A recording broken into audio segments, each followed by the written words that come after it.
Le roi devait mourir ce soir. Craina Ashwood le savait, car elle avait passé 5 semaines à documenter chaque mot de la conspiration. Parce qu'elle s'était agenouillée dans les couloirs à récurer les sols, pendant que le général Victor et la reine Isolda discutaient de meurtres aussi nonchalamment que de la météo. Parce que les serviteurs étaient des meubles, et les meubles entendaient tout. Elle pressa sa brosse contre le granit froid de la grande salle, regardant l'eau sale tourbillonner entre les anciennes fissures. La pierre était froide depuis 2 ans et demi. 2 ans et demi à n'être personne, à être si complètement ignorée qu'elle était devenue ce dont elle avait besoin pour survivre, un fantôme dans sa propre vie. Mais les fantômes voient tout. La lumière de l'après-midi filtrait par les hautes fenêtres, peignant des carrés dorés sur le sol. C'était magnifique, si quelqu'un avait eu le temps de le remarquer. La plupart ne le faisaient pas. Ils passaient en toute hâte, occupés par des affaires importantes, des questions d'État, des préoccupations qui éclipsaient l'existence d'une femme à genoux. Corvina, elle, remarquait tout. 5 mois plus tôt, le capitaine Darius avait cessé de se présenter aux formations du matin. 3 mois plus tôt, des chariots de ravitaillement partaient vides et revenaient pleins au cœur de la nuit. 2 mois plus tôt, des gardes loyaux avaient été réaffectés à des avant-postes lointains. Ils étaient remplacés par des hommes aux yeux durs et aux loyautés achetées. Les rapports officiels parlaient d'accidents. Darius était tombé de cheval. Le lieutenant Brennan s'était noyé. Le sergent Cale avait été tué par des bandits. 7 braves hommes, 7 morts bien pratiques. Corvina avait documenté chacune d'elles dans le journal caché sous son plancher. Des dates, des heures, des schémas qui, une fois reliés, formaient quelque chose de plus sombre qu'un accident. Trahison, conspiration, meurtre. Ses mains étaient calleuses maintenant, rendues rudes par la lessive, le savon et la pierre. Ce n'étaient pas les mains que son père avait tenues quand elle avait 10 ans, lui apprenant à lire des cartes militaires à la lueur d'une bougie. Pas les mains qui avaient tracé des routes de ravitaillement pendant qu'il souriait, fier de sa fille intelligente. Ses mains appartenaient à une autre vie, avant le coup d'État qu'il avait tué quand elle avait 14 ans. Avant 10 ans d'errance à se cacher, à survivre seule. Avant qu'elle n'apprenne qu'être personne était plus sûr que d'être la cible de quelqu'un. Des pas lourds approchèrent. La démarche distinctive de Victor, confiante et mesurée. Et à côté de lui, le murmure de jupe de soie. Isolda. Corvina continua de frotter. Ils passeraient leur chemin. Ils le faisaient toujours. Ils s'arrêtèrent. À 3 mètres de là, juste après l'arche menant aux escaliers de la cave à vin. Êtes-vous certaine pour le calendrier? La voix d'Isolda était basse, privée, mais le son se propageait dans ces salles, rebondissant sur la pierre d'une manière que les nobles n'apprenaient jamais à prévoir. 3 jours. La réponse de Victor était calme. Le messager du Nord est revenu ce matin. Le chef barbare est mort, tué par son propre fils. Notre roi est parti plus tôt, trop dégoûté pour rester. Alors, il revient. Déjà en route, chevauchant seul, il se croit invincible. La brosse de Corvina bougeait en cercles réguliers. Son visage ne montrait rien. Des années de survie lui avaient appris à porter l'immobilité comme une armure. Le mémorial est prêt. Tout est préparé. Les bannières noires sont commandées. L'éloge funèbre est écrit. Les meutes voisines ont accepté leurs invitations. Elle le croit mort. Le messager que j'ai envoyé était convaincant. Pour autant que le bataillon le sache, leur roi est tombé dans un combat glorieux, très tragique, très héroïque. Le son du vin converse. Et le roi actuel? Quelque chose vacilla dans la voix d'Isolda. Pas tout à fait de la culpabilité. Peut-être le fantôme d'une conscience. Il aura un malheureux accident ce soir. Sa veuve éplorée aura besoin de protection, de conseils, de quelqu'un de fort. Comme c'est poétique. Ils discutaient d'un meurtre pour ce soir, et Corvina n'avait personne à prévenir. Les serviteurs, reprit Isolda. Cette femme de chambre qui nettoie partout, elle aurait pu entendre quelque chose. La respiration de Corvina se stabilisa. Elle força sa brosse à maintenir le rythme. Vous voulez dire l'Oméga Corvina Ashwood? La voix de Victor était pleine de mépris. Elle n'est personne, un meuble. Il connaissait son nom. C'était plus dangereux qu'elle ne l'avait imaginé. Pourtant, elle est ici depuis 2 ans et demi. Elle a accès à tout. Alors je m'en occuperai. Après ce soir, les détails seront réglés. Ils s'éloignèrent, leurs pas s'estompant en direction de la tour. Ils allaient porter un toast à un roi qui ne savait pas qu'il était censé être mort. Corvina se rassit sur ses talons. 2 ans et demi de survie et maintenant un choix. Fuir, emballer ses quelques affaires, se glisser par la porte des serviteurs, disparaître. Elle l'avait déjà fait. Elle pouvait le refaire. Ou rester. 8 mois plus tôt, elle était sur la place du marché avec sa cousine Rowan. La jeune fille avait 16 ans. Elle était douce et portait des pommes pour le marchand qui l'employait quand elle a trébuché. Les pommes se sont éparpillées. Le marchand l'a frappée assez fort pour lui fendre la lèvre. Corvina était restée figée. Intervenir signifiait s'exposer, signifiait être vu, signifiait prendre un risque. Mais le roi Aldrich Stoneheart s'était avancé le premier. Il était descendu de son cheval de guerre, avait traversé la place et avait attrapé le poignet du marchand avant le deuxième coup. Personne ne devrait vivre dans la peur sous mon règne. Il avait offert à Rowan un refuge dans les cuisines de la forteresse, un travail sûr, un salaire juste, une protection. Rowan était la seule famille qu'il restait à Corvina, et Aldrich l'avait sauvé. Une dette doit être remboursée. Mais plus que ça, ces mots s'étaient logés dans sa poitrine comme une écharde se frayant un chemin vers son cœur. Il le pensait vraiment. Elle l'avait vu sur son visage. Il avait des défauts, il était distant, trop concentré sur la force pour voir la pourriture dans sa propre maison. Mais il essayait d'être quelqu'un de meilleur. Il pouvait changer, pouvait apprendre, pouvait devenir le roi dont le peuple avait besoin s'il vivait. Corvina se leva, les calculs s'enchaînant dans son esprit. La route du Nord prenait 3 jours à une allure normale. Mais Aldrich chevauchait seul et durement, ne désirant que rentrer chez lui. Il arriverait ce soir et Victor l'attendrait, sauf si quelqu'un le prévenait d'abord. Elle s'était préparée sans s'en rendre compte. Les voies d'évacuation cartographiées dès ses premiers mois, les provisions cachées dans la vieille cave, le journal emballé et prêt. Elle pensait préparer sa propre fuite. Peut-être qu'elle se préparait à sauver quelqu'un d'autre. Le soleil déclinait.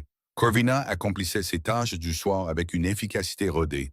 Elle servit le dîner, nettoya la cuisine, remplit les lampes d'huile et surveilla la porte nord. La forteresse devint trop silencieuse, les foyers principaux froids.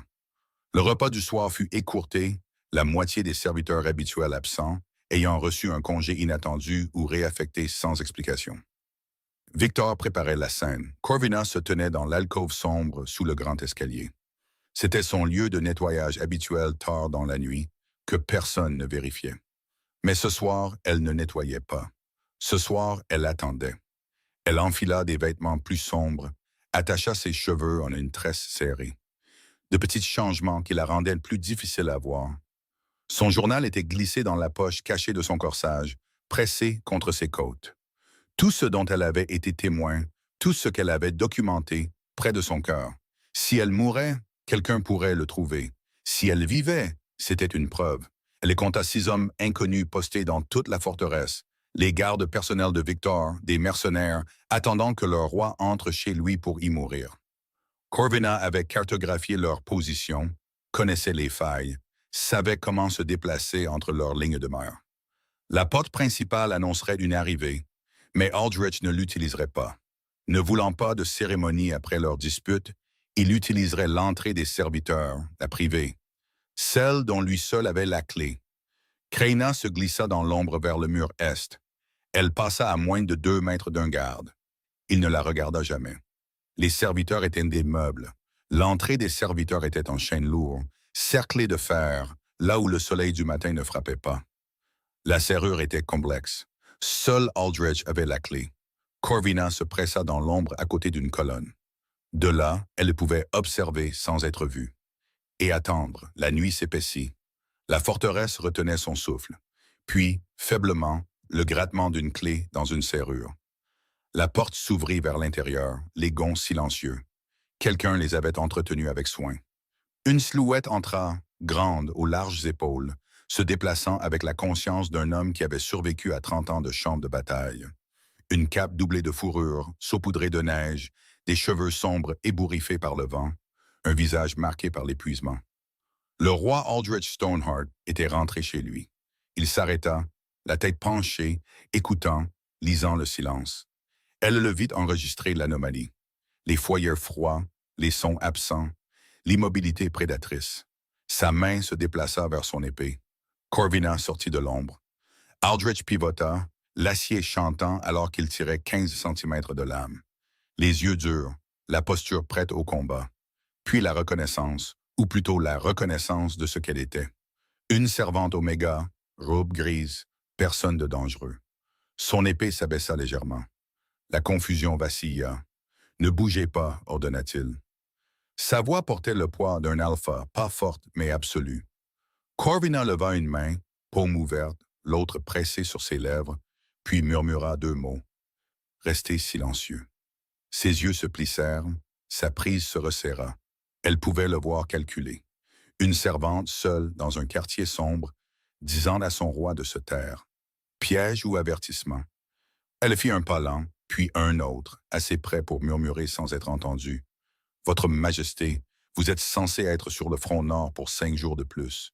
La campagne s'est terminée plus tôt. Sa voix était basse, méfiante. La guerre est finie. La guerre ici ne fait que commencer. Elle jeta un coup d'œil vers le quartier de la tour. Ils célèbrent votre mort à l'étage. Le général Victor et la reine Isolda. Ils vous croient tombés au combat il y a 3 jours. Elle regarda les mots faire leur effet, vit son visage se figer, comme le font les guerriers quand la bataille bascule sous leurs pieds. Expliquez. Un seul mot. Un ordre lourd de poids et de danger. Il n'y a pas le temps. Victor a posté des gardes, au moins 6, qui vous attendent dans la grande salle. Vous devez venir avec moi maintenant. Je ne vous connais pas. Mon nom est Corvina Ashwood. Je nettoie vos sols depuis 2 ans et demi. Vous ne me connaîtriez pas parce que les serviteurs sont... Elle s'arrêta. Un mot différent. Parce que personne ne nous regarde. Mais je vous connais et je sais ce qu'ils préparent. Pourquoi devrais-je vous faire confiance? Parce qu'il y a 8 mois, vous avez sauvé ma cousine Rowan d'un marchand qui la battait sur la place du marché. Vous avez dit que personne ne devrait vivre dans la peur sous votre règne. Sa voix resta stable. Vous le pensiez, je l'ai entendu. C'est pourquoi je rembourse la dette. Quelque chose changea. Un souvenir refaisant surface. La jeune fille, les pommes, le marchand brutal. Depuis combien de temps savez-vous? 5 semaines. J'ai des preuves, mais nous devons bouger avant qu'il ne réalise que vous êtes ici. Elle le vit peser le pour et le contre. La paranoïa contre la sincérité. La situation tactique contre l'instinct. Puis, d'en haut, le rire de Victor dériva jusqu'à eux. Riche, satisfait. La mâchoire d'Aldrich se serra. Il rengaina son épée. Montrez-moi. L'escalier des serviteurs était étroit, raide, taillé dans la partie la plus ancienne de la forteresse. La plupart des nobles ne connaissaient pas son existence, mais Corvina les connaissait tous. Elle le guida à travers des passages éclairés par la mémoire et le clair de lune à travers des meurtrières, descendant, toujours plus bas, loin des niveaux occupés. Derrière eux, faibles et s'estompant, des bruits de bottes se déplaçant dans les quartiers. Les hommes de Victor commençaient leur recherche. « Ils savent que je suis là », murmura Aldrich. « Pas encore, mais bientôt. L'un d'eux vérifiera l'entrée des serviteurs, la trouvera déverrouillée. Où m'emmenez-vous? La vieille cave à vin, celle qui a été scellée avant que vous ne rénoviez il y a 30 ans. Je l'ai scellée moi-même, j'ai rempli l'entrée de pierre. Vous avez scellé l'entrée principale. Votre grand-père était paranoïaque. Il y a 3 façons d'entrer. J'ai trouvé les plans d'architecture. Elle le sentit l'étudier dans l'obscurité. Vous lisez des plans d'architecture. Je lis tout. Ils atteignirent un carrefour. 3 passages se rejoignaient. Corvina s'arrêta, écoutant. Silence derrière, silence devant. Elle le tira dans le passage de gauche, assez étroit pour que ses épaules frôlent presque les 2 murs. Comment les avez-vous trouvés? En nettoyant la salle des archives chaque semaine pendant 2 ans et demi, en lisant des documents que tout le monde avait oubliés. Elle continua d'avancer, comptant ses pas. Votre grand-père a construit pour les sièges, avec de multiples voies d'évacuation.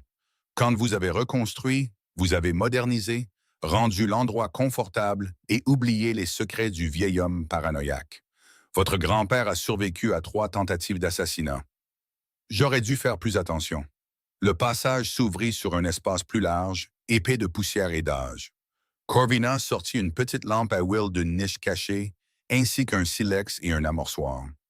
Elle les avait placés là 2 semaines auparavant. La lampe s'enflamma, projetant des ombres dansantes sur la pierre ancienne. Une réserve inutilisée depuis des décennies. Des meubles cassés, des tapisseries moisies, et dans le coin, derrière une étagère qui semblait fixée au mur, le passage qu'elle avait découvert. Aidez-moi. Ensemble, ils poussèrent. L'étagère pivota sur des gonds cachés. Au-delà, l'obscurité. Cela mène à la cave? Demanda Aldrich. Et de là au tunnel de drainage. Il débouche près de la rivière gelée, à 800 mètres de la forteresse. Il la regarda avec une nouvelle évaluation. Vous avez planifié ça? Je prévoyais de fuir. Je pensais que j'aurais besoin d'une issue si Victor découvrait ce que je savais. Elle croisa son regard. Je ne m'attendais pas à l'utiliser pour vous sauver. D'en haut, un cri résonna. Ils avaient trouvé la porte. Ils cherchent, murmura Corvina. Peut-être 10 minutes avant qu'ils ne vérifient des niveaux inférieurs. Alors, bougeons. Elle le guida dans l'obscurité, la main suivant le mur. La lampe projetait juste assez de lumière pour voir devant. Derrière eux, l'étagère se referma, ressemblant à nouveau à un meuble oublié. Le passage descendait, l'air plus froid, plus humide. De l'eau ruisselait quelque part. Des infiltrations à travers la pierre ancienne. Votre salle des archives est poussiéreuse, dit Corvina. Personne n'y fait le ménage correctement. Personne ne pense que les vieux documents ont de l'importance. J'ai commencé à lire parce que les mots étaient tout ce que je possédais. Puis j'ai réalisé qu'ils étaient des cartes menant à des lieux oubliés. Vous avez mémorisé les plans de la forteresse. Tout, les routes de ravitaillement, les rotations de garde, les mouvements de troupes, l'emploi du temps de Victor, les habitudes d'Isolda. Elle se baissa sous un linteau bas. C'est comme ça que nous survivons. Nous observons, nous écoutons, nous nous souvenons, parce que personne ne pense que nous prêtons attention. Le passage s'ouvrit sur la vieille cave à vin, d'énormes fuges de chêne, le bois craquelé par l'âge. Des odeurs de fermentation ancienne, aigres et épaisses. Corvina se dirigea vers le mur du fond, s'agenouilla, passa les mains le long de la base en pierre. Ici, la grille de drainage. Aldrich s'accroupit à côté d'elle, examinant les barres de fer rouillées. Ça va faire du bruit. Je ne connais pas d'autres moyens. Et s'ils ont des éclaireurs dehors, s'ils ont pensé à surveiller le périmètre, alors nous courons sans nous arrêter jusqu'à ce que nous soyons assez loin. Elle le regarda à la lumière vacillante, son visage strié de poussière et d'ombre, ses yeux remplis du calcul de terribles probabilités. « Pourquoi faites-vous ça ?» demanda-t-il doucement. « Vous auriez pu fuir il y a des jours. Pourquoi rester? Pourquoi vous risquer ?» Corvina réfléchit à sa réponse. La vérité était complexe, faite de couches d'années de survie, de pertes et d'un espoir qu'elle avait nourri sans s'en rendre compte. Parce que vous avez sauvé Rowan, parce que vous le pensiez quand vous avez dit que personne ne devrait vivre dans la peur, parce que j'ai observé Victor et Isolda, et je sais quel royaume ils construiront. Elle fit une pause. Et parce que je pense que vous pourriez être meilleur, que vous pourriez apprendre à écouter, que vous pourriez devenir le roi dont le peuple a besoin. Vous avez foi en un homme que vous ne connaissez pas. Je vous connais mieux que vous ne le pensez. J'observe depuis 2 ans et demi. Elle sortit le journal de son corsage, déroulant le cuir huilé. Et j'ai la preuve de ce qu'ils ont fait, de ce qu'ils prévoient. Si nous survivons, vous en aurez besoin. Aldrich le prit, parcourant du pouce l'écriture serrée. Des dates, des heures, des conversations méticuleusement enregistrées. Son visage se durcit à chaque page. La preuve d'une trahison, de meurtre, d'une conspiration remontant à 18 mois. Oui, vous avez documenté ça seul, sachant que la découverte signifiait la mort. Oui, il referma soigneusement le journal, croisa son regard. Vous êtes soit la personne la plus courageuse que j'aie rencontrée, soit la plus insensée. Je suis terrifié, dit honnêtement Corvina. Mais le silence me semblait pire que la peur. Pas tout à fait un sourire, mais presque. Du respect, peut-être, de la reconnaissance. Alors, ne mourrons pas ici, dit-il. Montrez-moi ce tunnel. Ensemble, ils s'efforcèrent de dégager la grille. Le fer rouillé leur résista en gémissant. Chaque son était incroyablement fort. Finalement, elle céda.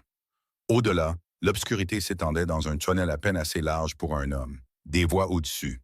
Plus proches, les hommes de Victor fouillant les niveaux inférieurs. Passez, dit Aldrich rapidement. Corvina se glissa la première, le journal pressé contre sa poitrine. La pierre éraflait ses épaules, froide et rugueuse. Derrière elle, Aldrich suivait, sa carrure rendant le passage plus étroit. Ils rampèrent dans l'eau glacée, trempant leurs vêtements, engourdissant leurs mains. Le tunnel semblait sans fin. La respiration de Corvina était contrôlée, une discipline apprise de son père pour maîtriser la panique.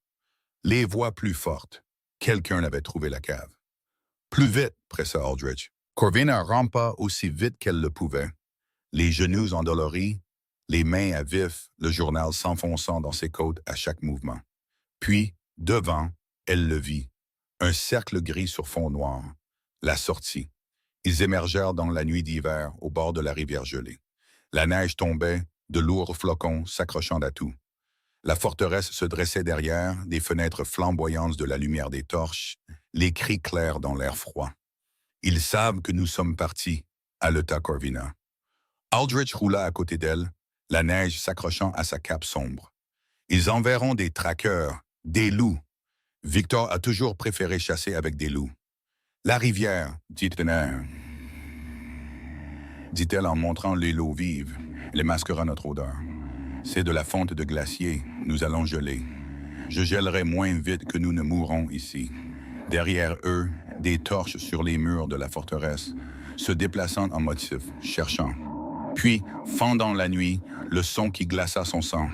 Des hurlements profonds, coordonnés, des loups de chasse entraînés au combat. Aldrich la tira sur ses pieds. « Courez, maintenant !» Ils sprintèrent dans la neige vers l'eau vive. Derrière, les hurlements se rapprochaient, organisés, méthodiques, se resserrant. La rive de la rivière se profilait. L'eau sombre se déplaçait rapidement entre la glace et la pierre. Un froid mortel, un courant mortel. Corvina ne s'arrêta pas, ne regarda pas en arrière, ne réfléchit pas. Elle sauta. Le choc glacial chassa l'air de ses poumons. De la glace liquide si froide qu'elle semblait être du feu. Le courant l'agrippa immédiatement, vicieux, l'entraînant en aval avec une force brutale. Elle lutta pour garder la tête hors de l'eau, un bras enroulé autour du journal. L'autre griffant de la surface, essayant de trouver une prise. Aldrich frappa l'eau à côté d'elle, l'éclaboussure envoyant des vagues par-dessus sa tête. Elle coula, elle coula, tourbillonnant dans l'obscurité, le froid et la terreur. Des mains fortes attrapèrent son bras, la tirèrent à la surface. Le visage d'Aldrich à côté du sien, l'eau ruisselant, l'expression féroce. « Ne luttez pas !» cria-t-il par-dessus le vacarme. Laissez-le nous emporter, économisez vos forces. Derrière, sur la rive, des loups apparurent, 6 bêtes massives, leurs yeux reflétant la lumière des torches. Ils arpentèrent le bord, grondant, peu disposés à bravir le courant. La rivière les emporta, loin des loups, loin de tout. Dans la nuit d'hiver inconnue, vers la survie ou la mort, ensemble. L'eau les projeta contre des rochers cachés. Chaque impact envoyait une douleur à travers le corps de Corvina, mais elle s'accrochait à la conscience, au journal, à la poigne du roi. Aldrich la serra contre lui, un bras autour de ses épaules, utilisant son corps pour la protéger des pires collisions. Elle le sentit encaisser les chocs, grogner de douleur, mais sans jamais relâcher sa prise. Ils se sauvaient mutuellement. Le courant les emporta pendant ce qui sembla des heures, mais qui n'était probablement que des minutes.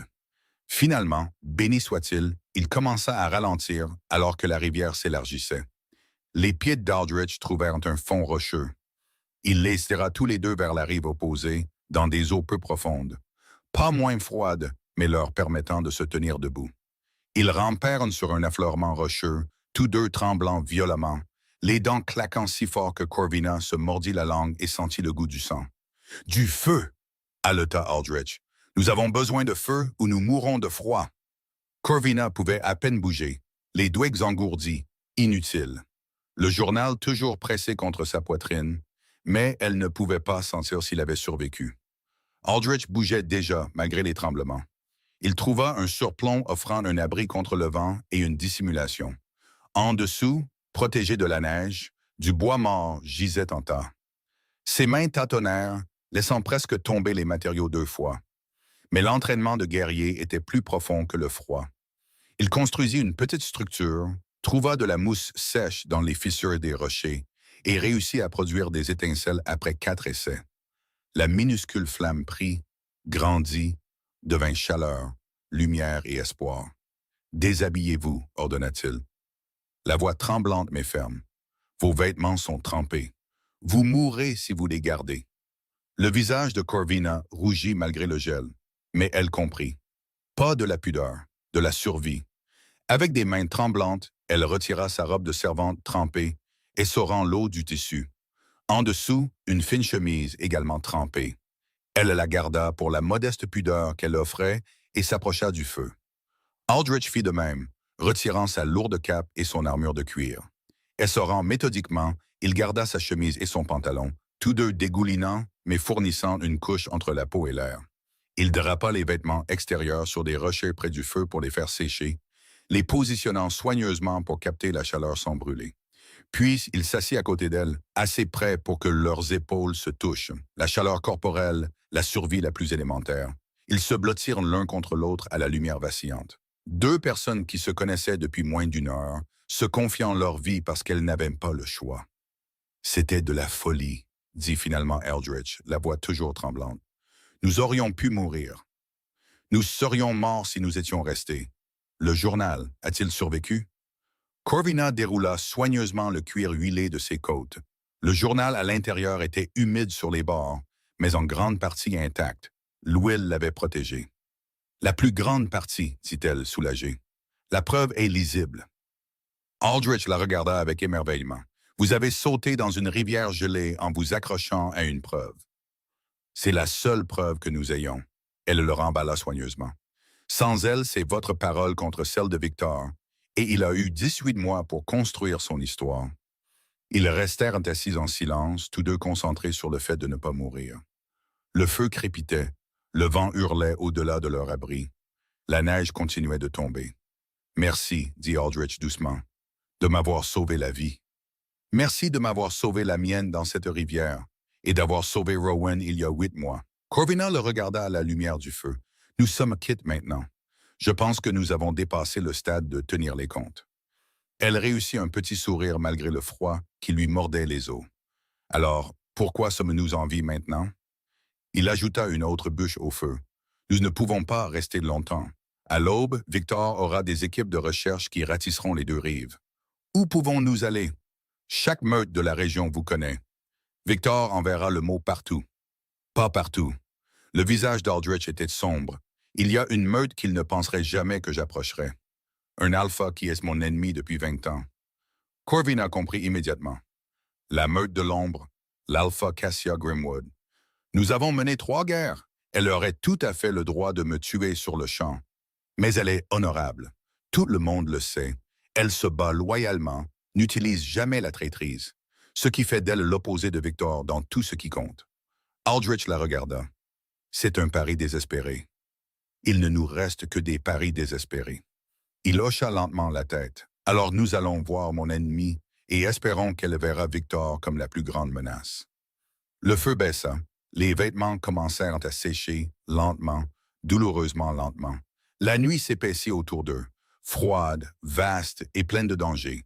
Mais pour l'instant, à ce moment précis, ils étaient en vie, avaient des preuves, savaient l'un l'autre et avaient un plan, aussi impossible soit-il. Corvina s'adossa à la pierre froide, sentant la chaleur revenir progressivement. À côté d'elle, Aldrich fit de même, tous deux conservant leur énergie, se préparant pour la suite. « Parlez-moi de Cassia Grimwood, » dit Corvina. « Si nous devons la convaincre, j'ai besoin de savoir qui elle est. » Aldrich resta silencieux, organisant ses pensées. « Elle a 65 ans, est devenue alpha à 40 ans à la mort de son père au combat. Elle m'a combattu 3 fois en 20 ans, a perdu 2 fois, a gagné 1 fois. Chaque combat était honorable. Pas d'embuscade, pas de traîtrise, juste la force contre la force. Vous la respectez plus que la plupart de mes alliés. Au moins avec Cassia, j'ai toujours su où j'en étais. Est-ce qu'elle écoutera? Je ne sais pas, mais c'est la seule chance que nous ayons. » Ils tombèrent dans le silence, tous deux perdus dans leurs pensées, l'ampleur de la situation s'installant. Un roi trahi, un royaume volé et une servante sortie de l'ombre au moment le plus dangereux de sa vie. Quand nous rencontrerons Cassia, dit Aldrich, laissez-moi parler en premier. Elle ne fera pas confiance facilement. Et si elle ne vous croit pas, alors nous mourrons ensemble. Il la regarda sérieusement. Je suis désolé, vous n'avez pas demandé ça. Personne ne demande les moments qui les définissent. Ils choisissent simplement comment les affronter. Elle croisa son regard avec assurance. J'ai choisi, je choisirai à nouveau. Quelque chose passa entre eux. Pas de la romance, pas encore, mais de la reconnaissance, de la compréhension. Le début d'une confiance forgée dans la survie partagée. Le feu brûla toute la nuit. Une petite lumière défiante contre la vaste obscurité. Et deux personnes qui auraient dû être ennemies, qui n'auraient jamais dû connaître leurs noms respectifs, étaient assises ensemble, planifiant comment reconquérir un royaume volé. L'histoire ne faisait que commencer. 2 jours de marche à travers la nature sauvage hivernale firent tomber les dernières prétentions de rang. Corvina menait par le sentier de crête, ses bottes trouvant prise sur la pierre glacée, là où la carrure plus lourde d'Aldrich peinait. Elle naviguait de mémoire, grâce à des cartes étudiées à la lueur des chandelles, des cartes dessinées par des arpenteurs 60 ans avant sa naissance. La connaissance de ceux qui nettoient des salles d'archives et lisent ce que personne d'autre ne juge digne d'intérêt. Aldrich suivait sans se plaindre, bien qu'elle le vît grimacer quand il pensait qu'elle ne regardait pas. La morsure de loup à son épaule, souvenir de leur fuite, était infectée. Pas gravement, pas encore, mais assez pour le ralentir. Assez pour lui faire mal. Elle lui avait proposé de la soigner ce matin-là. Il avait refusé. Fierté, probablement, ou la gêne d'un roi acceptant les soins d'une servante. Mais ils n'étaient plus roi et servante. Pas ici, pas après la rivière. Ils étaient deux personnes essayant de survivre assez longtemps pour compter. Les montagnes s'élevaient autour d'eux comme d'anciennes sentinelles, leurs sommets perdus dans les nuages. La neige tombait par intermittence, parfois douce, parfois assez forte pour aveugler. Ils marchaient à travers tout cela, rationnant la viande séchée et le pain dur que Corvina avait caché des semaines auparavant. Elle avait prévu une évasion, mais pas pour deux. « Encore loin ?» demanda Aldrich, la voix stable, mais elle entendit l'épuisement en dessous. « Nous sommes proches. Vous voyez ce menhir ?» Elle montra une pierre dressée à moitié enfouie dans la neige, d'anciennes runes gravées sur sa face. Le territoire de la meute de l'ombre commence au-delà. Alors nous sommes sur le point de devenir des intrus en terres ennemies, ou des invités cherchant refuge. Elle se retourna. Quelle histoire pensez-vous qu'ils croiront? Ça dépend de l'humeur de Cassia et si elle a déjeuné. Malgré tout, Corvina faillit sourire. L'humour noir. Son père l'utilisait avant les batailles. Une façon d'affronter la mort sans la laisser voir votre peur. Ils franchirent la frontière ensemble. La forêt au-delà sembla immédiatement différente, plus vieille, plus sauvage. La meute de l'ombre ne défrichait pas ses forêts ni ne domptait ses terres. Ils vivaient en équilibre avec la nature. Ils avaient marché peut-être 50 mètres quand les loups apparurent. 6 d'entre eux, se matérialisant depuis les arbres comme de la fumée prenant forme, cicatrisés par les combats massifs, se déplaçant avec une précision coordonnée. Des guerriers, pas des animaux. Des membres de la meute sous forme de loup, en patrouille. Le plus grand, une bête gris-noir avec des cicatrices sur le museau, se transforma. Les os craquèrent et se reformèrent. La fourrure se rétracta. En quelques secondes, un homme se tenait là où le loup avait été. Grand, musclé, peut-être 40 ans, la main posée sur un long couteau. « Vous êtes sur le territoire de la meute de l'ombre, » dit-il, la voix grave et menaçante. « Déclinez votre identité avant que nous ne vous mettions en pièces. » Aldrich s'avança, les mains visibles et vides. « Je suis Aldrich Stoneheart, roi alpha des territoires du Nord. Je demande l'asile en vertu de l'ancienne loi. » Les yeux du guerrier s'écarquillèrent de choc, puis se plissèrent de suspicion. Aldrich Stoneheart est mort, tombé au combat contre les hommes du Nord. Nous avons reçu la nouvelle il y a 3 jours. La nouvelle que vous avez reçue était un mensonge, dit calmement Aldrich. J'ai été trahi par mon propre général. J'invoque le droit d'ancien. Tout loup peut chercher refuge auprès d'une meute ennemie s'il vient sans armes et sans tromperie. Les autres loups s'étaient maintenant transformés, 5 guerriers les entourant en un cercle lâche. L'un d'eux grogna sourdement. Ça pourrait être un piège. Alors faites-nous prisonniers, dit Corvina, sa voix portant clairement dans l'air froid. Amenez-nous devant l'Alpha Cassia. Laissez-la décider. Tous les yeux se tournèrent vers elle. Une Oméga parlant sans y être invitée, violant le protocole. Le guerrier en chef l'étudia avec un nouvel intérêt. Qui êtes-vous? Quelqu'un qui connaît la vérité. Quelqu'un avec des preuves. Elle soutint son regard. Quelqu'un qui ne se taira pas. Un long moment de calcul, puis il hocha brusquement la tête. Liez-les. Des mains rudes lièrent les poignets de Corvina avec une corde de cuir. Efficace mais pas cruelle. Professionnelle. Ils lièrent aussi les poignets d'Aldrich, bien que plusieurs guerriers se tendirent en l'approchant, conscients de sa réputation même diminuée. Entourés de guerriers armés, ils furent conduits plus profondément dans le territoire de la meute de l'ombre. La forteresse émergea de la forêt comme une extension de la montagne elle-même. De la pierre sombre, construite à flanc de montagne, plus ancienne que la forteresse d'Aldrich, plus primitive, mais indéniablement puissante. Des tours de guet hérissées de sentinelles, des guerriers s'entraînant dans les cours, une meute bâtie pour la survie, pour la guerre, pour l'endurance. Ils furent amenés dans la grande salle, une chambre massive éclairée par des torches et un foyer central. Des peaux d'animaux couvraient les murs. Des armes étaient exposées. Des trophées de générations de bataille. Au fond, assise sur un trône de bois noir sculpté, se trouvait l'Alpha Cassia Grimwood. 65 ans, et elle les faisait tous. Des cheveux gris tirés en tresses de guerrière. Des cicatrices visibles sur ses bras nus. Chacune était une histoire de survie. Des yeux durs comme le silex alors qu'elle étudiait les prisonniers. Mais il y avait autre chose dans ses yeux. De l'intelligence, du calcul et peut-être de la curiosité. Alors, sa voix gronda comme un tonnerre lointain. Aldrich Stoneheart entre dans ma salle, soit un courage immense, soit une stupidité immense. Les deux, probablement, admit Aldrich. La bouche de Cassia tressaillit, presque un sourire. La dernière fois que nous nous sommes rencontrés, vous aviez une lame sur ma gorge. Après la bataille de la crête brisée, vous auriez pu me tuer. Vous ne l'avez pas fait. Vous tuer aurait signifié une guerre sans fin. Je voulais la victoire, pas le génocide. Et maintenant, vous voulez l'asile. Elle se pencha en avant. Contre qui?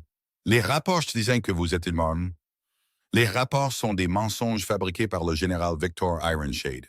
Il a conspiré avec ma reine pour orchestrer ma mort, s'emparer de mon territoire et éliminer quiconque m'était loyal. Des murmures parcoururent les guerriers de la meute de l'ombre assemblée. Cassia leva une main pour le silence. Histoire commode, dit-elle. Vous pourriez amener des ennemis ici. Un stratagème pour pénétrer mes défenses. Si je voulais vous attaquer, je ne viendrais pas seul. La voix d'Aldrich était stable. J'amènerais une armée. Alors pourquoi venir du tout? Le défia Cassia. Que voulez-vous, Aldrich? Aldrich ouvrit la bouche pour répondre. Corvina l'interrompit. Avec respect, Alpha Cassia, dit-elle clairement. Puis-je parler? Tous les yeux dans la salle se tournèrent vers elle, une Oméga parlant sans y être invitée à un Alpha. Choquant, inouï, les yeux de Cassia se plissèrent, mais il y avait de l'intérêt. Une Oméga qui demande la permission. C'est inhabituel. Quel est votre nom? Corvina Ashwood, fille de Garen Ashwood. L'effet fut immédiat. Tout le comportement de Cassia changea. Elle se leva de son trône, descendant les marches d'un pas rapide. Garen Ashwood, répéta-t-elle. Je l'ai connu. J'ai combattu à ses côtés pendant la peste de l'Est. Il a sauvé ma meute, alors que la maladie nous aurait détruits. Il était brillant. C'était mon père. La voix de Corvina resta stable malgré l'émotion qui menaçait de la briser. Il m'a appris tout ce qu'il savait avant d'être tué dans un coup d'État quand j'avais 14 ans. Cassia tourna lentement autour d'elle, l'étudiant. Vous êtes sa fille, je le vois. Vous avez ses yeux, son esprit, peut-être. J'ai passé 10 ans à survivre et 2 ans et demi à observer, écouter, documenter. Corvina croisa son regard. Je sais des choses sur la conspiration de Victor, des choses qui pourraient vous aider, car il ne prévoit pas seulement de contrôler les territoires du Nord. Il prévoit de vous détruire ensuite. Des affirmations audacieuses, Mais Cassia écoutait maintenant. Vraiment écoutait. Alors laissez-moi l'éprouver. Corvina sortit le journal de son corsage avec ses mains liées, déroulant le cuir huilé. 5 semaines de documentation, de conversations entendues, de routes de ravitaillement observées, de mouvements de troupes suivis, tout pointant vers une seule conclusion. Elle le tendit. Après un moment, Cassia le prit. La salle était silencieuse tandis que l'alpha de la meute de l'ombre parcourait l'écriture serrée. Son expression se durcit à chaque entrée. « Vous avez documenté tout ça, » dit lentement Cassia. Seul, sachant que la découverte signifiait la mort. « Oui. Pourquoi? » Parce que le silence me semblait pire que la peur. Cassia la regarda un long moment. Puis, étonnamment, elle sourit. Garen aurait été fier. Elle tendit le journal à une conseillère, une femme plus âgée aux cheveux grisonnants et aux yeux perçants. « Analysez ça. Je veux une vérification. » Puis elle se tourna vers Corvina. « Vous avez dit que Victor prévoyait d'attaquer la meute de l'ombre. Prouvez-le. » C'était le moment. Le pari que Corvina préparait depuis qu'elle avait entendu les plans de Victor. « Il y a un convoi de ravitaillement, » dit-elle clairement. « Des armes en argent spécifiquement conçues pour tuer les loups alpha qui remontent la route du col du Nord dans 4 jours. 20 gardes, 3 chariots. Ils s'arrêteront au ruisseau du Meunier vers midi pour abreuver les chevaux. » La salle éclata en murmures. Les armes en argent étaient illégales dans la plupart des territoires. Leur seul but était l'assassinat d'Alpha. « Comment savez-vous ça? » demanda Cassia. « Parce que j'ai entendu Victor et la reine Isolda en discuter pendant que je récurais les sols devant la salle de guerre. Ils me croyaient sourde en plus d'être un meuble. » La voix de Corvina était pleine de conviction. « Envoyez des éclaireurs. Vérifiez ce que je dis. Si je mens, exécutez-nous tous les deux. » Cassia l'étudia puis se tourna vers son capitaine. « Envoyez nos éclaireurs les plus rapides au col. Je veux des yeux sur ce convoi. S'il existe, interceptez-le et amenez-le ici. » Elle se retourna vers Aldrich et Corvina. « Vous resterez ici en tant que mes invités, des invités sous bonne garde. Si vos informations sont exactes, nous parlerons d'alliance. Sinon, » elle laissa la menace en suspens. « Elles sont exactes, » dit Corvina avec une confiance absolue. Cassia fit un geste à ses guerriers. « Emmenez-les à la tour Est. Des quartiers confortables, mais postez des gardes. Personne n'entre ni ne sort sans ma permission. » Alors qu'on les emmenait, Cassia leur lança. « Aldrich, votre compagne a plus de sens stratégique que la plupart de mes conseillers. Ne la lâchez pas. » « J'ai bien l'intention de ne pas le faire, » répondit Aldrich. La chambre de la tour était sobre mais propre. 2 lits, un petit foyer avec un feu déjà allumé, une fenêtre étroite donnant sur les cours d'entraînement. 2 gardes postés devant la porte verrouillée. Mieux qu'un donjon, bien mieux. Corvina s'effondra sur un des lits. L'épuisement la submergea enfin. 2 jours de marche, 2 nuits de sommeil minimal. La terreur constante d'être poursuivie. Tout la rattrapa d'un coup. « C'était brillant, » dit Aldrich. Il se tenait près de la fenêtre, observant les guerriers de la meute de l'ombre s'entraîner en bas. « Vous avez mieux géré Cassia que je n'aurais pu le faire. Elle respectait mon père, ça a ouvert la porte. Et votre courage l'a franchi. » Il se tourna pour lui faire face. « Vous avez parié nos 2 vies sur des informations que vous avez entendues. C'était des informations exactes. C'était quand même un pari.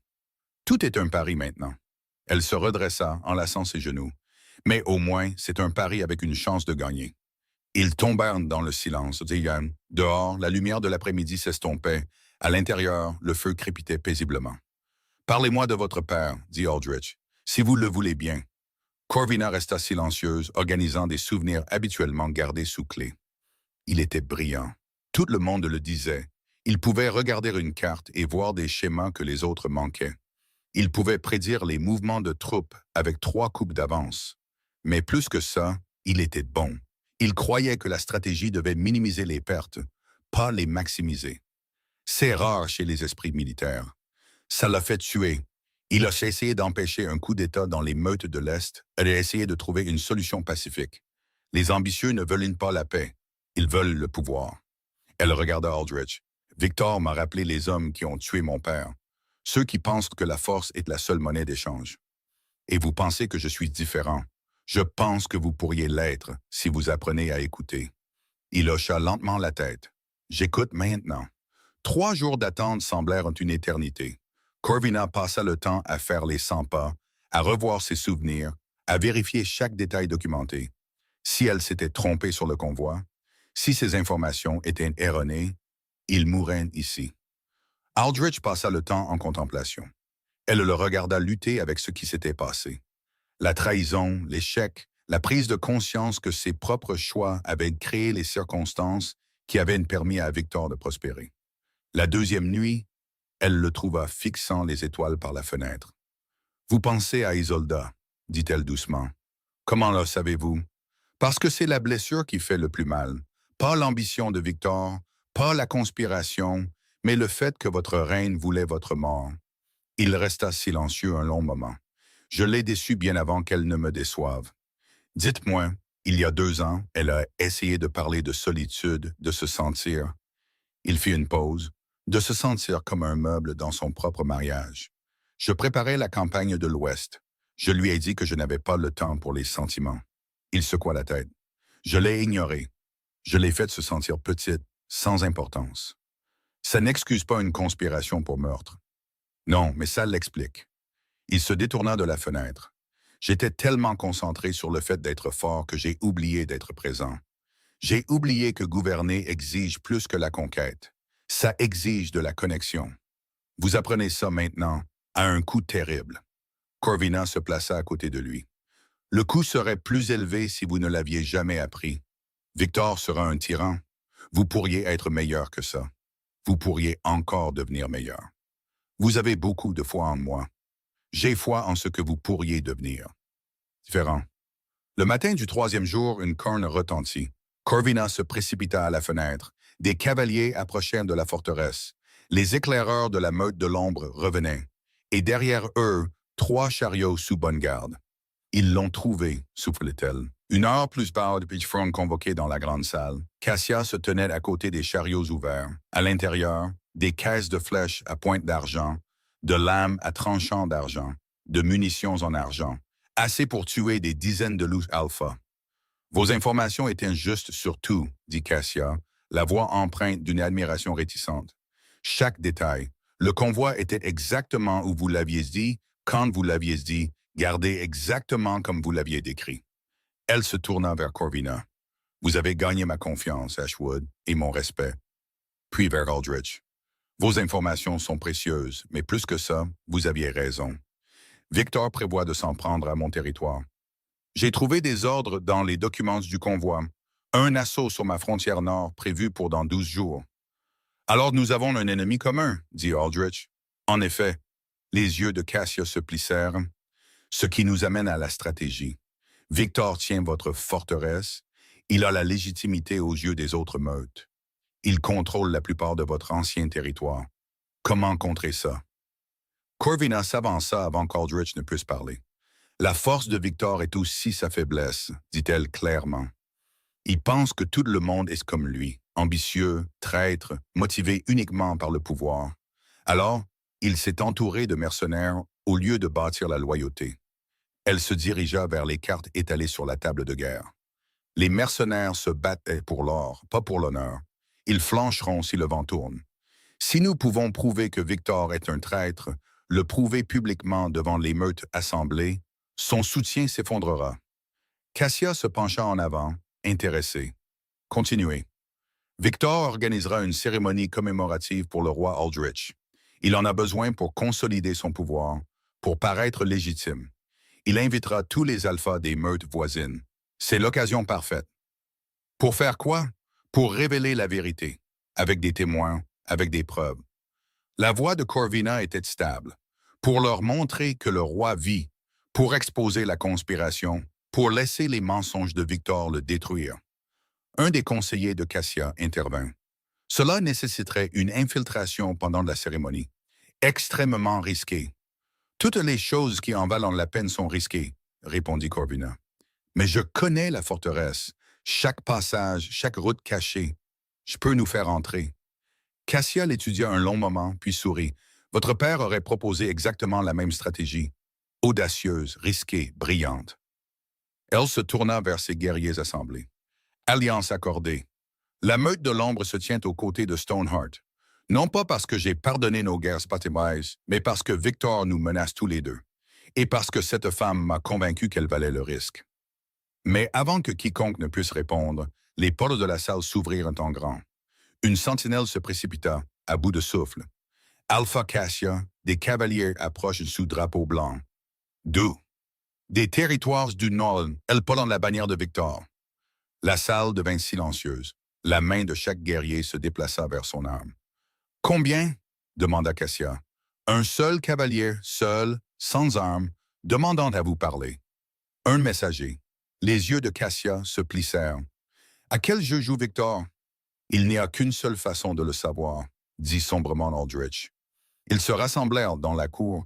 Les guerriers de la meute de l'ombre bordaient les murs, les flèches encochées mais non tendues. Une démonstration de force sans menace immédiate. Le cavalier entra, jeune, peut-être 25 ans, portant les couleurs de Victor, mais l'air terrifié. Il descendit de cheval, s'inclina devant Cassia. Alpha Grimwood, j'apporte un message du général Victor Ironshade, protecteur des territoires du Nord. Parle, ordonna Cassia.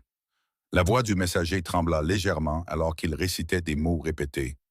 Le général Victor demande le retour de la fugitive Corvina Ashwood. C'est une voleuse et une traîtresse qui a volé des documents militaires. Rendez-la et la meute de l'ombre sera épargnée. Refusez et vous abriterez des criminels. Le sang de Corvina se glaça. Victor savait qu'elle était ici. Comment?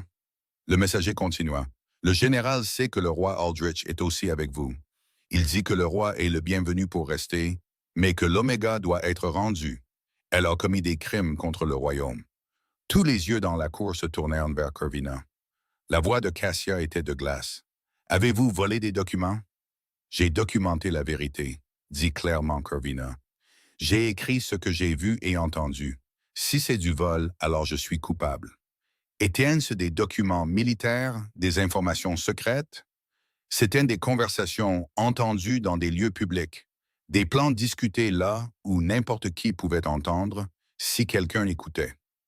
Elle releva le menton. J'écoutais. Ce n'est pas du vol, c'est un témoignage. Cassia se retourna vers le messager. Dites à Victor que la meute de l'ombre ne se plie pas aux menaces. Dites-lui que nous n'abritons pas de criminels, seulement des disseurs de vérité. Dites-lui que s'il veut Corvina Ashwood, il devra venir la prendre lui-même. Le messager pâlit. Alpha, s'il vous plaît, reconsidérez. Le général a 80 guerriers prêts à marcher. Il assiégera votre forteresse si vous refusez. Alors qu'ils viennent. La voix de Cassia était empreinte d'une confiance absolue. Nous tenons cette forteresse depuis 200 ans.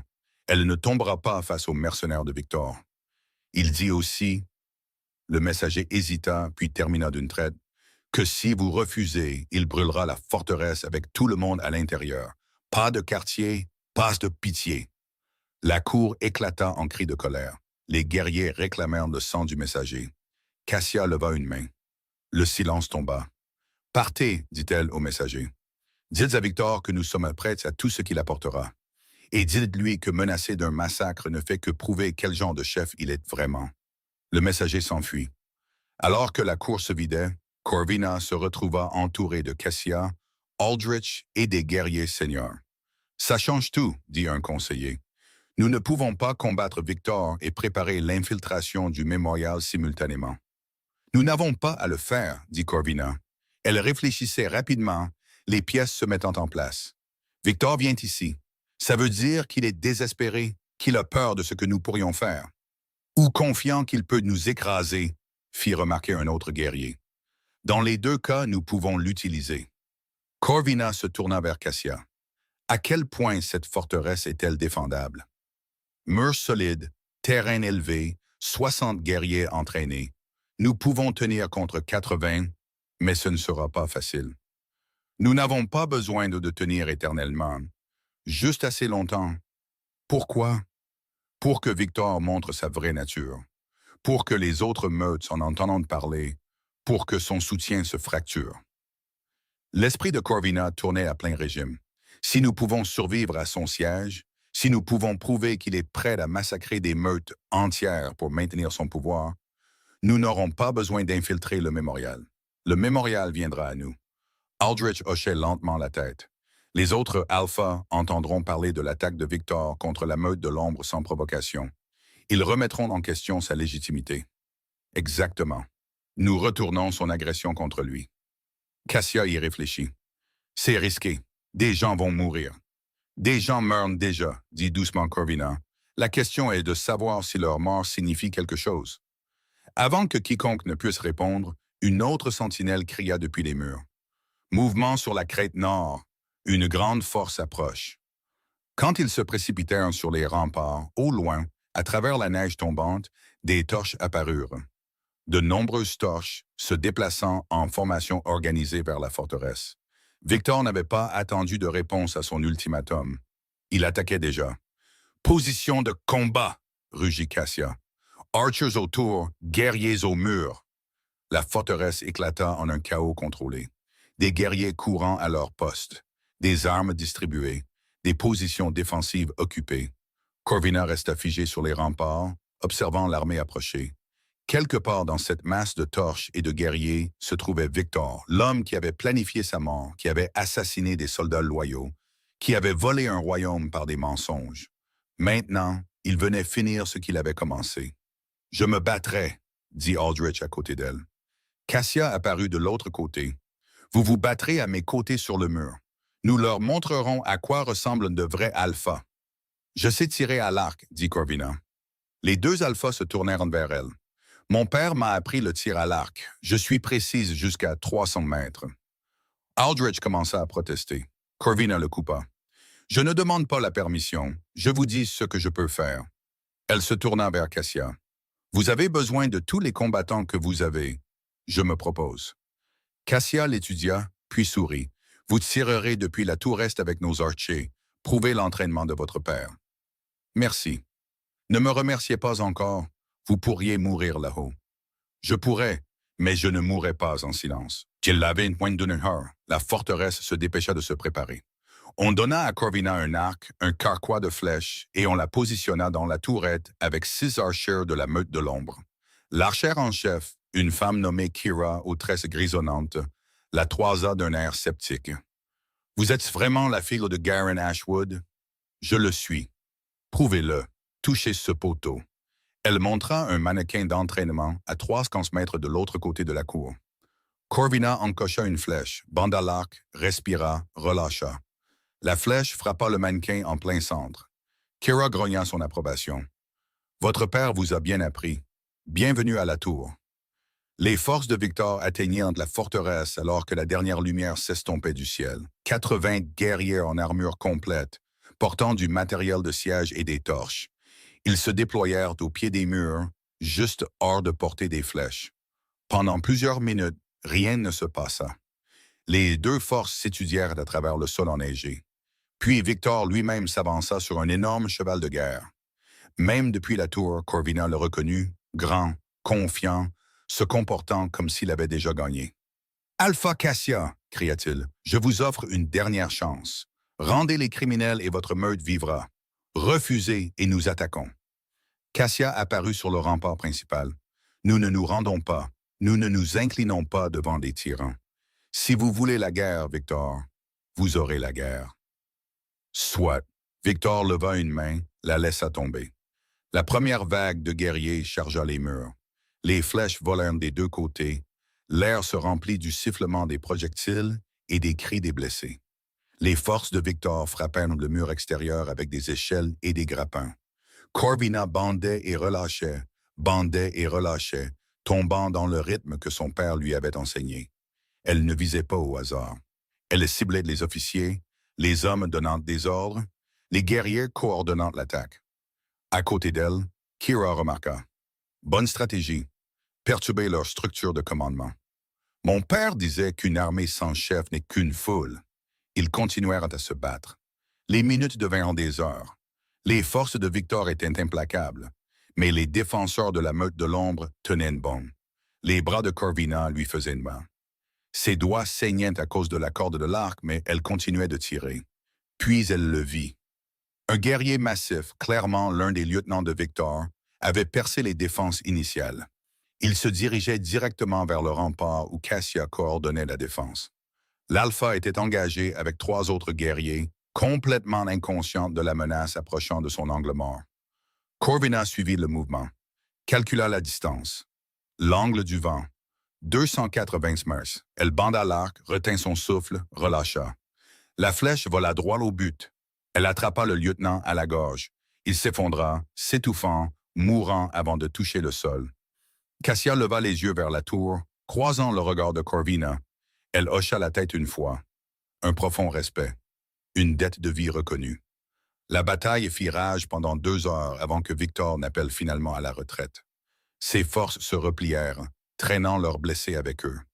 Ils laissèrent derrière eux des corps dans la neige, preuve d'un assaut raté. Mais ce n'était pas fini. Ils se regroupèrent au pied de la crête, se préparant clairement à une autre attaque. Alors que l'aube approchait, un silence inquiétant tomba sur le champ de bataille. Corvina s'affaissa contre le mur de la tour, épuisée au-delà de toute mesure. Autour d'elle, les autres archers faisaient de même. Ils avaient tenu de justesse, mais ils avaient tenu.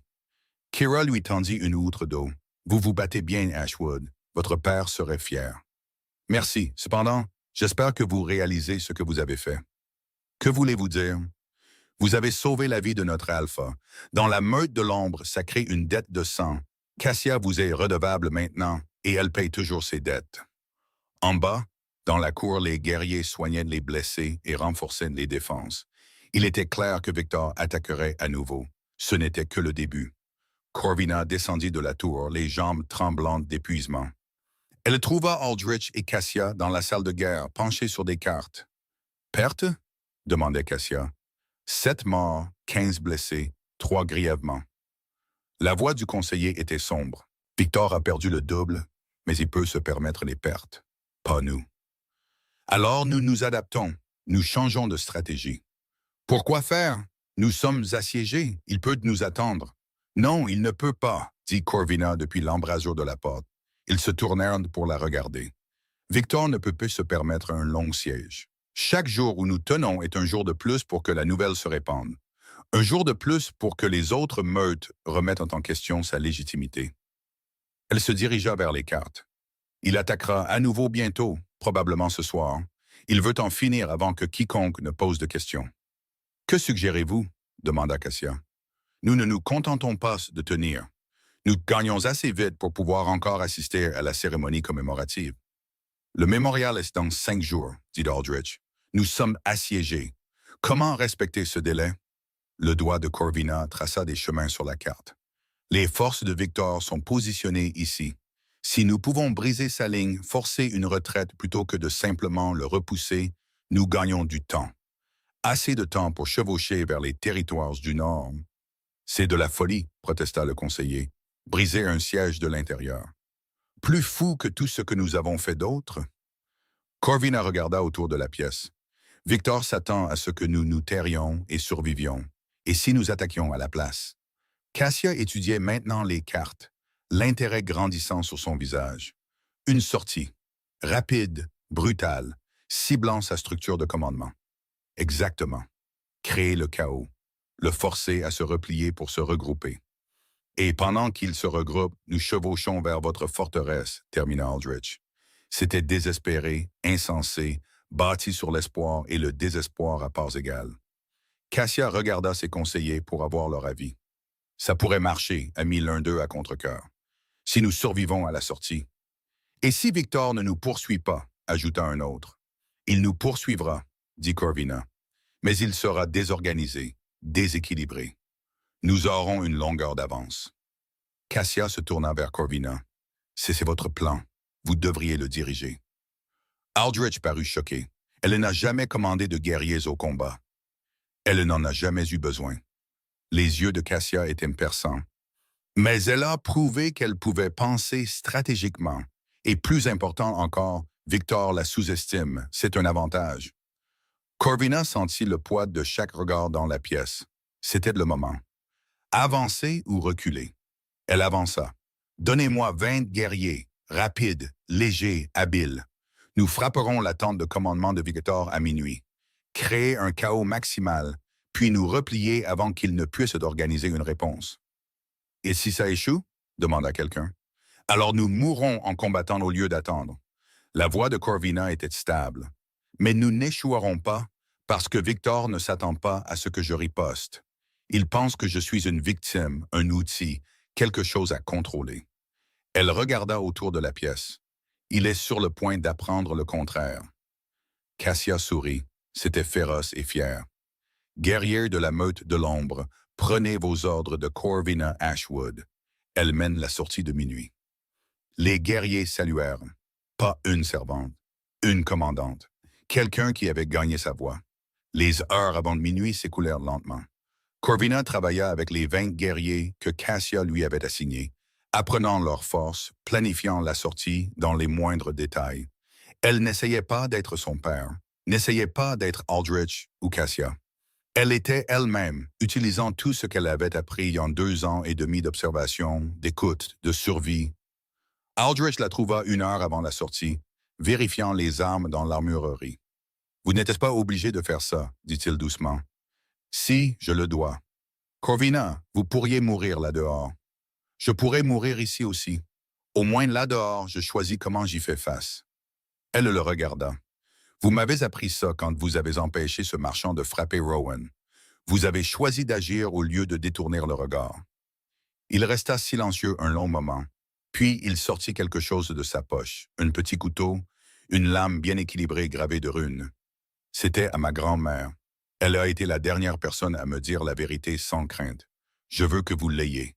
Corvina prit le couteau, sentit son poids, son histoire. Je le ramènerai, promit-elle. Ramenez-vous. Minuit arriva trop vite. Corvina se tenait avec ses 20 guerriers à la porte de la forteresse. Tout volontaire, tous comprenaient le risque. Cassia s'approcha, posa une main sur l'épaule de Corvina. « Battez-vous bien, Ashwood. Rendez votre père fier. »« Je le ferai. » Les portes s'ouvrirent silencieusement. La sortie se glissa dans la nuit comme des ombres se détachant de l'obscurité. Le camp de Victor s'étendait sur la crête en contrebas. Des feux de camp brûlaient, des sentinelles patrouillaient. La tente de commandement se dressait au centre, plus grande que les autres, gardée mais pas impénétrable. Corvina avait étudié la disposition pendant des heures, avait mémorisé les schémas de patrouille, avait planifié 3 approches différentes et 2 voies d'évacuation. Venait maintenant l'exécution. Elle mena ses guerriers à travers la neige et l'obscurité, se déplaçant entre les itinéraires de patrouille comme de l'eau, trouvant des brèches dans la pierre. Des années à se déplacer sans être vus lui servirent bien. Ils atteignirent le périmètre de la tente de commandement. 4 gardes veillaient, alertes, mais ne s'attendant pas à une attaque de l'intérieur de leur propre camp. Corvina fit un signe. 4 de ses guerriers s'avancèrent silencieusement. Un instant plus tard, les 4 gardes étaient inconscients, bâillonnés et liés dans l'ombre. Puis ils furent à l'intérieur de la tente. Des cartes étalées sur des tables, des manifestes de ravitaillement, des plans de bataille, et assis au centre, examinant des documents à la lueur d'une bougie, Victor Ironshade. Il leva les yeux. Pendant un instant figé, leurs regards se croisèrent à travers la tente. Le visage de Victor enregistra le choc, puis la rage. « Saisissez-les !» rugit-il. Mais les guerriers de Corvina bougeaient déjà. Ils saisirent des documents, des cartes, tout ce qu'ils pouvaient me porter.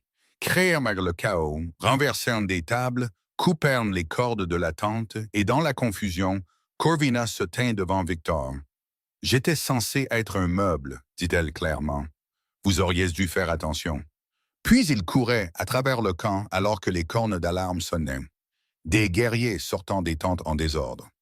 La sortie atteignit les portes de la forteresse alors que la première poursuite les rattrapait. Des flèches volèrent, les guerriers s'affrontèrent brièvement dans l'obscurité. Puis ils furent à l'intérieur. Les portes se refermant lourdement. En sécurité. Corvina s'effondra dans la cour, à bout de souffle.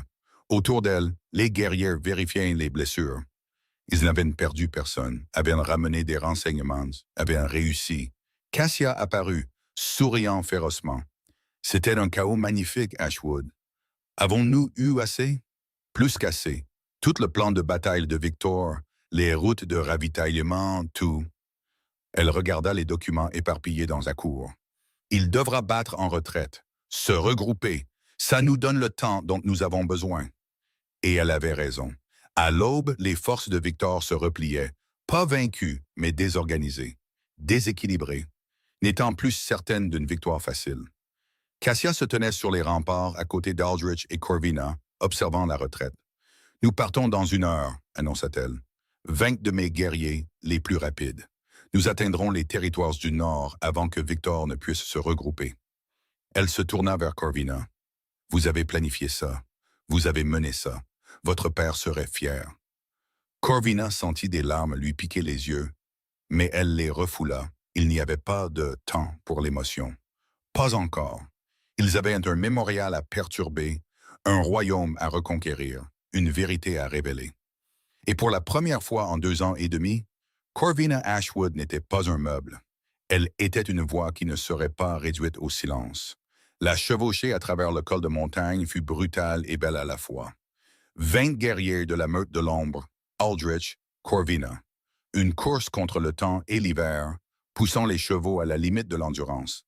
La cérémonie commémorative était prévue pour le coucher du soleil. Ils avaient un jour pour atteindre les territoires du Nord. Une chance d'arriver avant que Victor ne puisse consolider son pouvoir volé. Une occasion de dire la vérité avant qu'elle ne soit enterrée pour toujours. Le sentier serpentait à travers une forêt ancienne, par-dessus des ruisseaux gelés, à travers des crêtes où le vent coupait comme des couteaux. Les mains de Corvina étaient engourdies sur les rênes.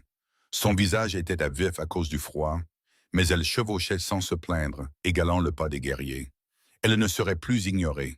Ils s'arrêtèrent une fois, brièvement, dans une clairière que Corvina reconnut sur les cartes de son père. Un lieu marqué d'un symbole qu'elle n'avait jamais compris enfant. Un croissant de lune sur 3 étoiles, le signe du sanctuaire. « Ce n'était pas sur notre route », dit Aldrich, la confusion dans la voix. « C'est le cas maintenant », répondit Cassia. Elle était déjà en train de descendre de cheval. Il y a quelqu'un que Corvina doit rencontrer. Ils suivirent un sentier étroit à travers des pins chargés de neige. Les arbres s'ouvrirent sur une vallée cachée, abritée du vent par de hautes parois rocheuses. Et là, niché contre le flanc de la montagne, se trouvait un village. Pas une forteresse de meute, pas une citadelle. Une collection de petites maisons, de la fumée s'élevant des cheminées, des jardins en dormant sous la neige. Et au centre, une longue maison avec le même symbole de croissant de lune gravé au-dessus de sa porte. Des femmes sortirent des maisons, toutes des omégas, jeunes et vieilles, certaines avec des enfants accrochés à leurs jupes, d'autres courbés par l'âge, toutes regardant les nouveaux venus avec un espoir prudent. Une femme âgée s'avança depuis la longue maison. 72 ans, peut-être plus. Ses cheveux étaient d'un blanc argenté, tirés en une simple tresse. Son visage était ridé par des années de survie et une sagesse durement acquise. Mais ses yeux étaient vifs, vivants, brûlants d'intelligence. Elle regarda Corvina un long moment, puis sourit. « Vous avez le visage de votre père, dit-elle. » Sa voix était chaude, riche d'âge et d'autorité. « Phil de Garin, j'attendais de vous rencontrer. » La gorge de Corvina se serra. « Vous connaissiez mon père. Je le connaissais bien. Il a aidé à établir ce sanctuaire il y a 20 ans. Un lieu sûr pour celles qui fuient la violence. Un refuge caché où nous pouvions vivre sans peur. » La vieille femme s'approcha. « Mon nom est Marin. J'étais l'allié de votre père quand personne d'autre ne voulait le soutenir. Il ne me l'a jamais dit. Il vous protégeait en vous tenant à l'écart de son travail. Après le coup d'État, je vous ai cherché. Mais vous aviez disparu. Survécu seul. Je l'ai appris. » Les yeux de Marin étaient bienveillants. « Vous avez son esprit, son courage. Je le vois dans votre façon de vous tenir. » Corvina sentit quelque chose se briser dans sa poitrine. Un chagrin qu'elle portait depuis 10 ans, pensant qu'elle était seule, pensant que l'héritage de son père était mort avec lui. Il voulait un monde meilleur, continua Marin, où les gens auraient des voix, des choix, de la dignité. Elle fit un geste vers le village derrière elle. C'était son rêve, incomplet, mais vivant, grandissant. Je ne savais pas. Maintenant, vous y avez, et maintenant, vous poursuivez son œuvre. Marin prit les mains de Corvina dans les siennes. Elles étaient chaudes malgré le froid, fortes malgré l'âge. Vous allez affronter Victor pour reconquérir un royaume. Mais souvenez-vous de ceci. Le vrai pouvoir n'est pas dans les trônes ou les titres. Il est dans le choix de qui mérite votre loyauté, qui mérite votre voix. J'ai peur, admit Corvina. Les mots sortirent d'eux-mêmes. Honnête. Bien, la peur signifie que vous comprenez les enjeux. Votre père avait peur chaque jour, mais il choisissait le courage quand même. Marin serra ses mains. Choisissez le courage, Corvina. Choisissez de parler et sachez que toutes les personnes de ce sanctuaire, toutes celles qui ont vécu ignorées et sans voix, parlent à travers vous. Elle relâcha les mains de Corvina et se tourna vers les femmes assemblées. Voici la fille de Garen Ashwood. Elle va se battre pour nous toutes. Que disons-nous? Comme une seule femme, elles levèrent le poing vers le ciel, silencieuse, puissante, un geste de solidarité qui n'avait pas besoin de mots. Corvina leva le poing en retour. Elle n'était pas seule, n'avait jamais été seule. L'héritage de son père vivait, et elle l'honorerait. Marin sortit un petit journal en cuir de sa cape, vieux, usé. Les squads de votre père. Stratégie, tactique, mais aussi espoir. Lisez-le quand vous aurez le temps. Apprenez-en. Corvina prit le journal, le pressant contre son cœur. Merci. Ne me remerciez pas encore. Survivez d'abord, gagnez ensuite. Puis revenez ici et racontez-nous. Marin sourit. Nous préparerons un festin. Ils repartirent. Mais Corvina portait quelque chose de nouveau avec elle maintenant. Pas seulement la preuve d'une conspiration, pas seulement la détermination de survivre. Elle portait un héritage, une communauté. Les voix de toutes les femmes qui avaient été réduites au silence, maintenant unies en elle. Le soleil se couchait alors qu'ils approchaient des territoires du Nord. Ils pouvaient voir la forteresse d'Aldrich au loin, se découpant sur la lumière mourante. Des bannières noires pendaient à ses tours. Des torches flambaient en préparation du mémorial. Ils ne pouvaient pas chevaucher directement jusqu'aux portes. Victor aurait posté des gardes, des éclaireurs surveillant les approches. Ils avaient besoin de discrétion, pas de confrontation. Pas encore. Ils laissèrent leurs chevaux dans un bosquet à 3 kilomètres de la forteresse, se déplacèrent à pied à travers une forêt familière. Corvina les guida le long de sentiers qu'elle avait parcourus en cueillant des herbes pour les cuisines, des sentiers que personne ne surveillait. Là, murmura-t-elle, montrant une petite grille à moitié cachée dans le mur de la forteresse, la sortie de drainage par laquelle elle s'était échappée des semaines auparavant. Elle mène à la vieille cave à vin. De là, nous pouvons atteindre la galerie au-dessus de la grande salle. C'est un passage étroit pour des guerriers, nota l'un des combattants de Cassia. Alors nous amènerons moins de guerriers, une petite équipe rapide, silencieuse. Ils en choisirent 6. Cassia, Aldrich, Corvina et 3 des meilleurs éclaireurs de la meute de l'ombre. Les autres attendraient dans la forêt, prêts à intervenir si les choses tournaient mal. Un par un, ils se faufilèrent à travers la grille, rampèrent dans le tunnel de drainage, émergèrent dans l'ancienne cave qui sentait la poussière et le vin oublié. Corvina les guida à travers des passages qu'elle avait mémorisés, montant des escaliers étroits, à travers des couloirs cachés, jusqu'à la galerie qui surplombait la grande salle. Ils pouvaient entendre des voix en bas, le murmure de la foule assemblée. La cérémonie avait commencé. Corvina se positionna à la balustrade de la galerie où elle pouvait voir sans être vue. Les autres se dispersèrent derrière elle, silencieux comme des ombres. En bas, la grande salle était bondée. Des centaines de personnes, des représentants de chaque meute voisine, des marchands, des nobles, des guerriers, tous vêtus de noir de deuil, tous rassemblés pour honorer leur roi déchu. À l'avant, sur une estrade surélevée, se trouvait un bûcher symbolique. Des bannières noires l'entouraient, et à côté, resplendissant dans une armure de cérémonie, se tenait Victor Ironshade. La reine Isolda se tenait à ses côtés, vêtue de noir de veuve. Son visage était pâle, composé, l'image parfaite du deuil. Mais Corvina voyait ce que les autres ne voyaient pas. Le tremblement dans les mains d'Isolda, la tension autour de ses yeux. C'était une femme qui se contenait à peine. Victor leva les mains pour le silence. La foule se tut. « Aujourd'hui, nous honorons un grand roi », commença-t-il. Sa voix portait l'autorité, la confiance, la certitude absolue d'un homme qui pensait avoir gagné. Aldrich Stoneheart a donné sa vie pour la défense de nos territoires. Il est mort comme il a vécu, au combat, avec honneur, luttant contre la sauvagerie pour protéger ceux qu'il aimait. Des mensonges. Chaque mot soigneusement construit, parfaitement délivré. En cette période de perte, nous devons assurer la stabilité, la continuité, la force d'être. Le regard de Victor balaya la foule assemblée. Je m'engage par la présente comme protecteur de la reine Isolda et gardien de ses terres. Ensemble, nous honorerons l'héritage du roi Aldrich et construirons un avenir encore plus grand. Des murmures d'approbation parcoururent la foule. Les autres alphas des meutes hochaient la tête. Ils le croyaient, ils croyaient au mensonge. Victor leva une coupe de cérémonie. Au roi Aldrich Stoneheart, que son esprit vous pardonne de l'avoir assassiné. Les mots résonnèrent depuis la galerie. Clair, fort, inébranlable. La voix de Corvina. Toutes les têtes dans la salle se tournèrent brusquement vers le haut. Des halètements éclatèrent. Quelqu'un cria. La coupe de cérémonie tomba des mains de Victor, se brisant contre la pierre. Corvina s'avança dans la lumière, les mains agrippant la balustrade de la galerie. Derrière elle, les guerriers de la meute de l'ombre sortirent de l'ombre, l'entourant d'un soutien silencieux. « C'est un mensonge, dit-elle, sa voix portant jusqu'à chaque coin de la salle. Et je peux le prouver. » La salle explosa en chaos, des gens criant, des gardes se précipitant, le visage de Victor passant du blanc au rouge de rage. « Saisissez-les, rugit-il. Cette femme est une fugitive, une voleuse. Je suis un témoin. » Corvina descendit les escaliers de la galerie, chaque pas délibéré, s'appropriant l'espace, refusant d'être ignorée. Et je ne me tairai pas. Elle atteignit le rez-de-chaussée.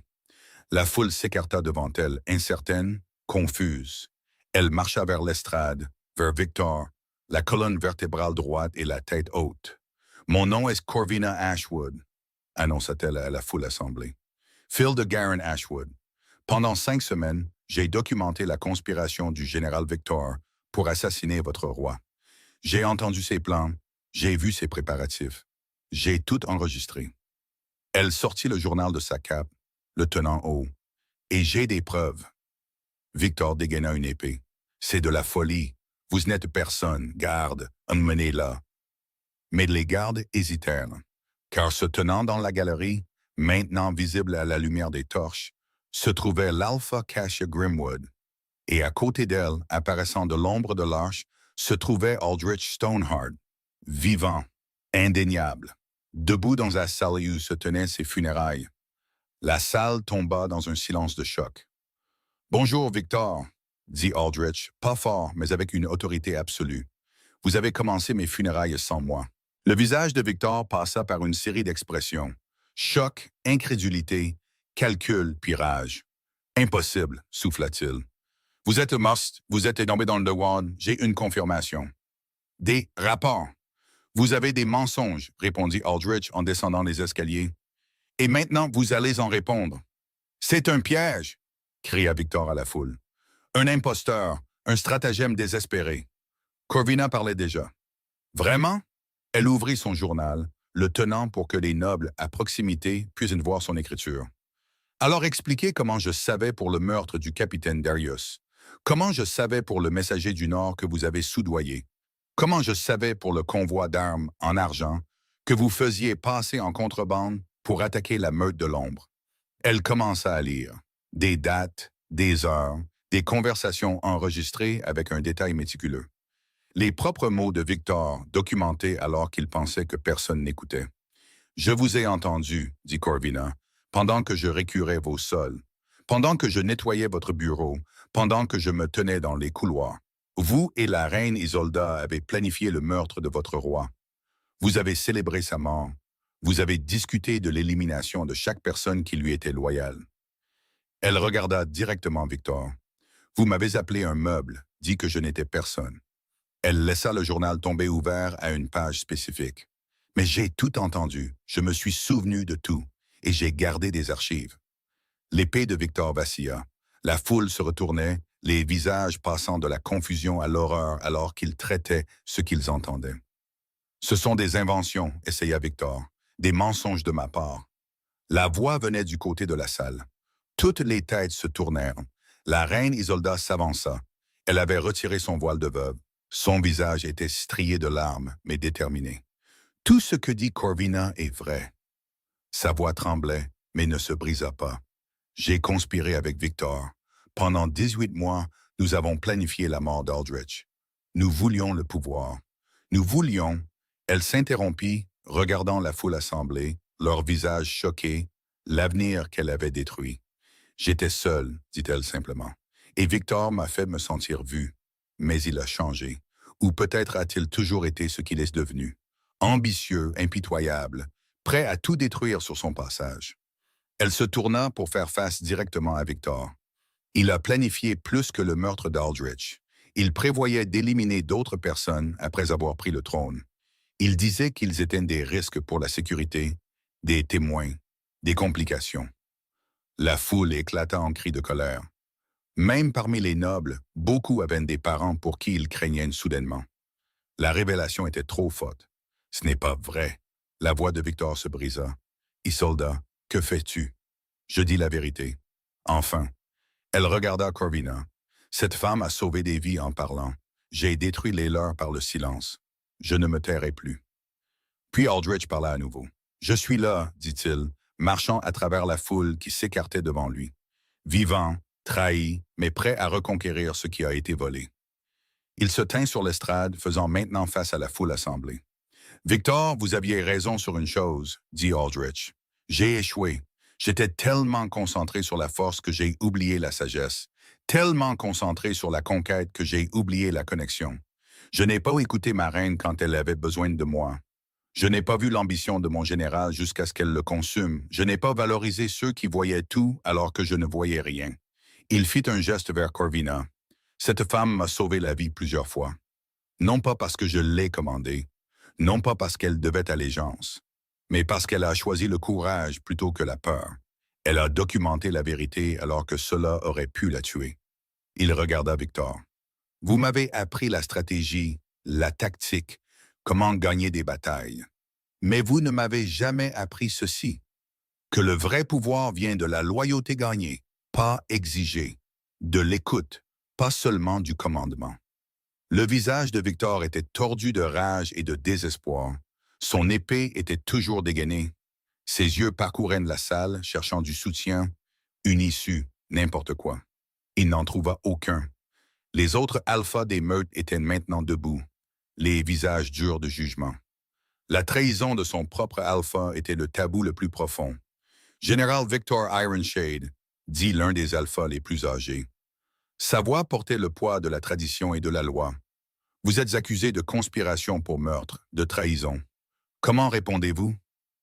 L'épée de Victor se leva. Je réponds avec l'acier. Il se jeta sur Aldrich, mais Aldrich s'y attendait. Il était un guerrier depuis 42 ans, avait survécu à 3 guerres et à d'innombrables batailles. Il esquiva, attrapa le bras armé de Victor, le tordit avec une efficacité précise et brutale. L'épée de Victor tomba en cliquetant sur le sol en pierre. Aldrich l'avait désarmé en 3 mouvements, l'avait forcé à genoux avec un bras tordu derrière le dos. La salle était silencieuse. Victor, le général ambitieux, le roi et le roi en devenir, était à genoux, vaincu sur le sol de la salle qu'il avait tenté de voler. La main d'Aldrich se dirigea vers sa propre épée. Il tira 15 centimètres d'acier. La lame brilla à la lumière des torches, tranchante et prête. « Je pourrais te tuer maintenant, » dit Aldrich. Seuls les plus proches pouvaient entendre. Une partie de moi le veut. Pour Darius, pour tous les autres, pour la trahison. Victor cracha du sang. Alors fais-le, finis-en. Aldrich leva son épée. Arrêtez. La voix de Corvina, claire, calme, absolue. Aldrich s'arrêta, la regardant. Corvina s'avança, se plaçant entre la lame et le cou exposé de Victor. La foule haleta. Les gardes s'avancèrent, puis s'arrêtèrent, incertains. « Il mérite la mort !» cria quelqu'un. « La justice l'exige !» appela une autre voix. Corvina regarda Aldrich, croisa ses yeux, vit la douleur là, la rage, le désir de vengeance. « La mort est facile, » dit-elle, juste assez fort pour que les premiers rangs entendent. La mort fait des martyrs. Elle se tourna pour faire face à la foule, éleva la voix pour que tous puissent entendre. Victor Ironshade voulait le pouvoir, voulait qu'on se souvienne de lui, qu'il compte. Elle le montra du doigt à genoux sur le sol. Donnez-lui ce qu'il mérite vraiment. Rien. Dépouillez-le de son rang, continua-t-elle. Prenez son nom. Envoyez-le dans les désolations du Nord avec rien. Laissez-le passer le reste de ses jours oubliés, anonyme. Elle laissa le mot en suspens.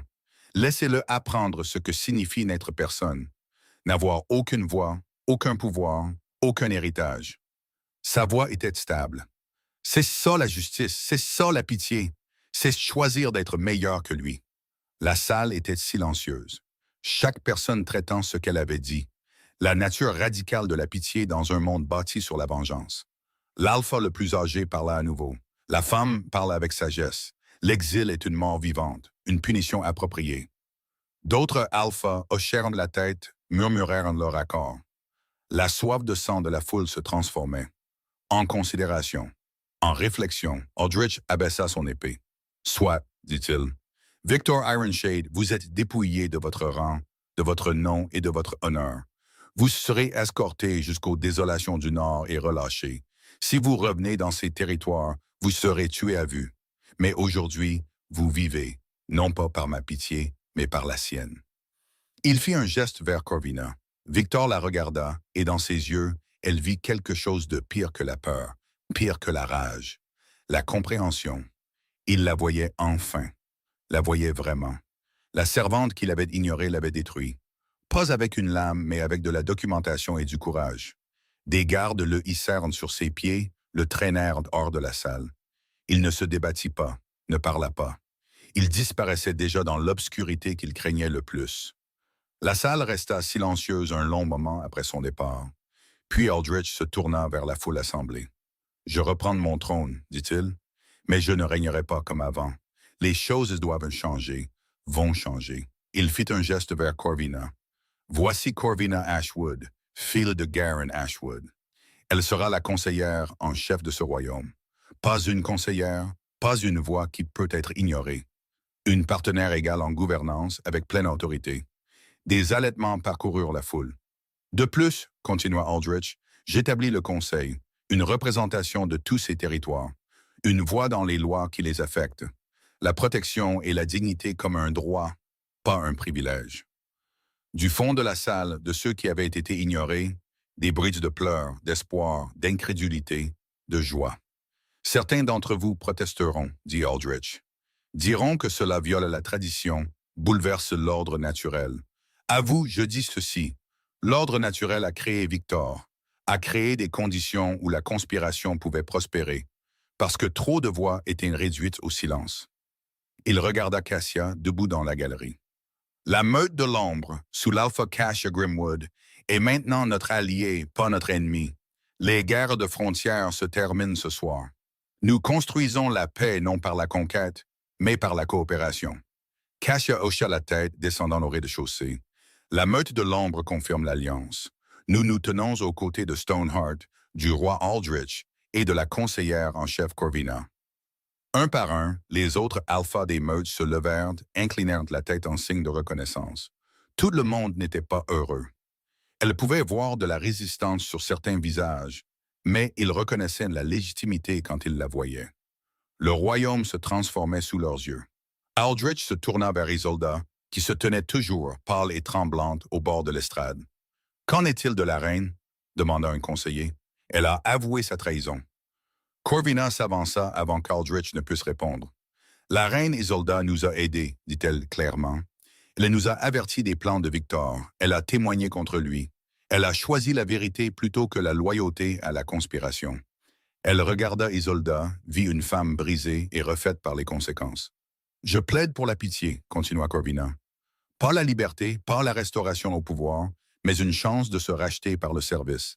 Elle travaillera avec le Conseil. Elle utilisera sa position pour réparer le mal qu'elle a aidé à créer. » Le visage d'Isolda se décomposa. « Merci, murmura-t-elle. Je ne le mérite pas. »« Non, convint Corvina, mais la pitié n'est pas une question de mérite. C'est une question de choisir qui nous devenons. » La foule assemblée était silencieuse, traitant, acceptant. Le changement était arrivé dans les territoires du Nord. Pas par la violence, pas par la conquête. Par la voix d'une femme qui refusait d'être réduite au silence.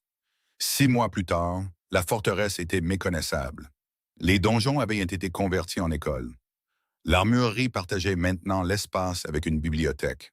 La grande salle accueillait des réunions du conseil 3 fois par semaine, où des gens du peuple siégeaient aux côtés de guerriers et de nobles, leurs voix égales en poids et en autorité. Corvina marchait dans les quartiers qu'elle avait autrefois récurés à genoux. Maintenant, elle les parcourait en tant que conseillère en chef, portant des documents et de l'autorité à parts égales. Le conseil prospérait. 12 représentants de tous les territoires se réunissant chaque semaine pour traiter des griefs, proposer des réformes, assurer la protection. Isolda siégeait parmi eux, silencieuse la plupart du temps, apprenant à écouter après des années à n'être qu'entendue.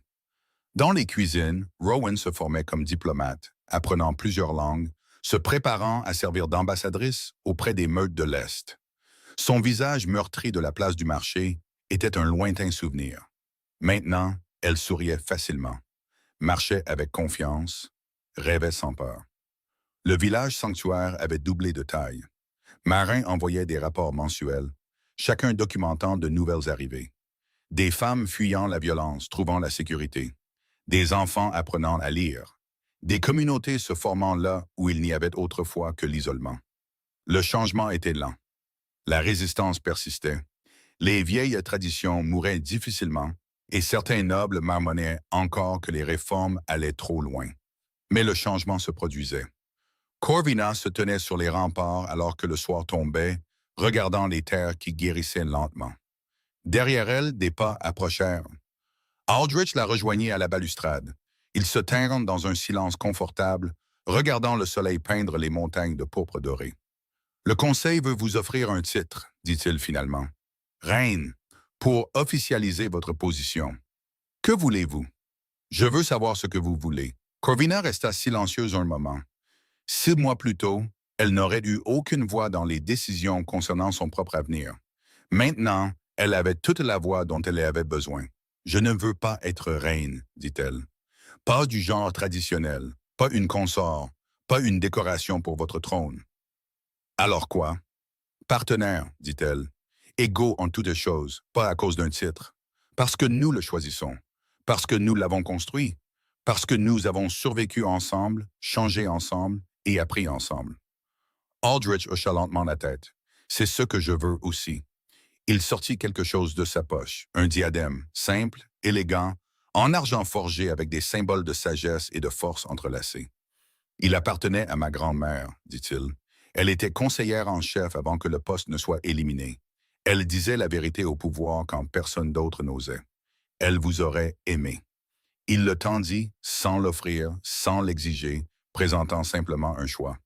Portez-le en tant que conseillère en chef, en tant que partenaire, en tant que femme qui a trouvé sa voie et l'a utilisée pour changer un royaume. Ou ne le portez pas. Le choix vous appartient, Corvina.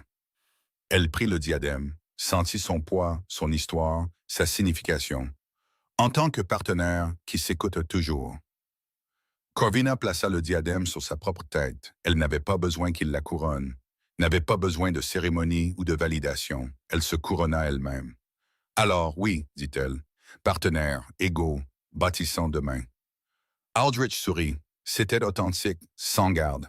Le sourire d'un homme qui avait appris que la force se présentait sous de nombreuses formes.